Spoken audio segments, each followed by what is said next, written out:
Hello guys, कैसे हैं आप सभी लोग। आप सभी का स्वागत है मेरे YouTube channel Shashank study classes की। आज की छोटी सी वीडियो में हम बात करने वाले हैं जीडीपी और जीएनपी के बारे में। इनके डिफरेंस समझेंगे क्या होता है और इनका बेसिक कॉन्सेप्ट जानेंगे। ठीक है। जीडीपी का फुल फॉर्म होता है gross domestic product. It refer to the gross value of all goods and services produce within a country. तो ये मतलब ग्रॉस वैल्यू होती है गुड्स और सर्विसेज की जो कंट्री में प्रोड्यूस होती है।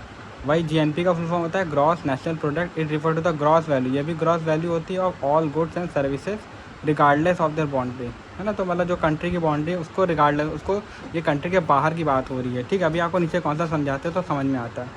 ठीक है। और जो जीडीपी होती है हम लोग उसको फैक्टर मार्केट प्राइस और फैक्टर कॉस्ट पे निकालते हैं।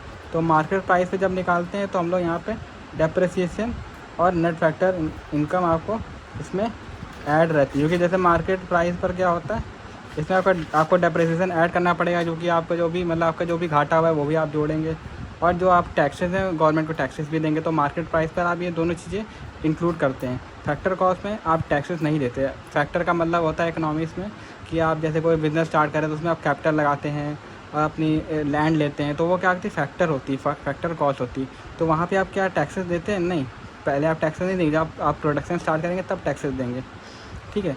और फिर जीएनपी एंड एमपी क्या होता है? तो जीएनपी आपका बताया कि ग्रॉस नेशनल प्रोडक्ट होता है, तो ये नेशनल होता है, तभी मैंने इसमें अंडरलाइन कर रखा है। ये डोमेस्टिक मतलब कंट्री के अंदर प्रोड्यूस होता है। तो जीडीपी एंड एमपी, इसमें क्या होता है, जीडीपी एमपी में एक चीज़ ऐड कर दी जाती है, एनफिया। एनफिया क्या है? तो एनफिया है net factor income from abroad. तो मतलब जो आपकी इनकम बाहर से आ रही है ना, जो सारी इनकम आपकी बाहर से जनरेट हो रही है उसकी बात करें तो वही आपका क्या कहलाता है, जीएनपी कहलाता है। बस यही डिफरेंस है कि इनमें एनफिया नहीं होता, इसमें एनफिया ऐड हो जाता है। ठीक है।